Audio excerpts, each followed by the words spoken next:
Startup up next. Marami ang nagulat nang umamin si Angelo De Leon sa totoong sitwasyon kung saan involved ang ama ng kanyang mga anak. Pati si Sunshine Dizon nadawit. Really sorry, I didn't know. I thought everything was okay.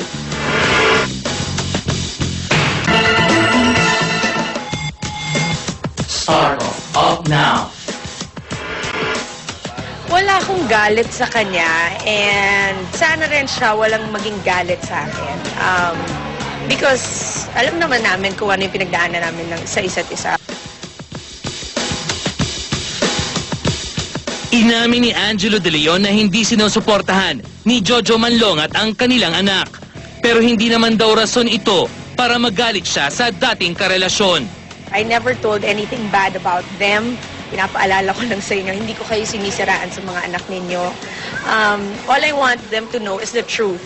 What's happening, what happened in our lives, and what's happening now. Where we stand in their lives and where you stand in our lives. So, ganun lang ako sa mga anak ko. Sa kanyang pag-amin noong nakaraang linggo, nadawit ang pangalan ni Sunshine Dizon na naging karelasyon umano ni Jojo.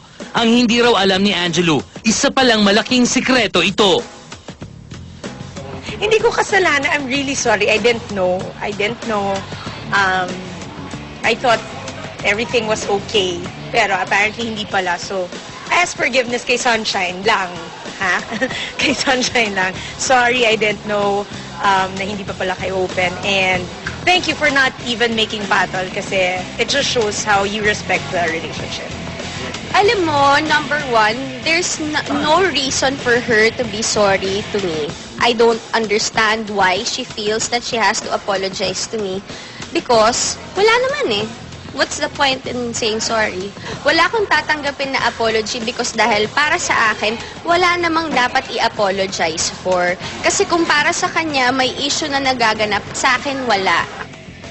Sa mga binitiwang salita ni Angelo, galit daw ang isinukli ni Jojo. Tinext lang niya ako. Hindi maganda. Oo, nang hindi maganda. But sige na, okay, I give it to you. Sana you just, kung may sasabihin ka, call me up. Be a man.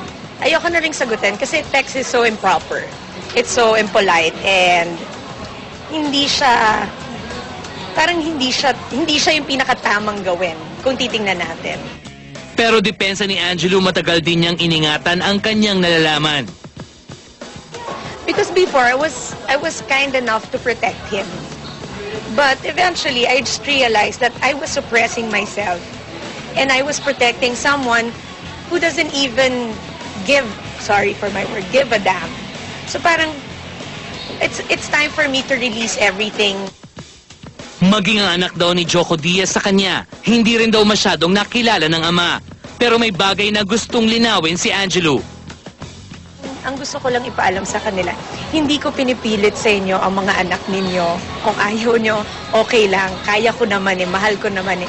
Ang pinanghihinayang ko lang kasi hindi nyo nakikita kung gaano sila lumalaki na magagandang mga bata and matatalino mga bata.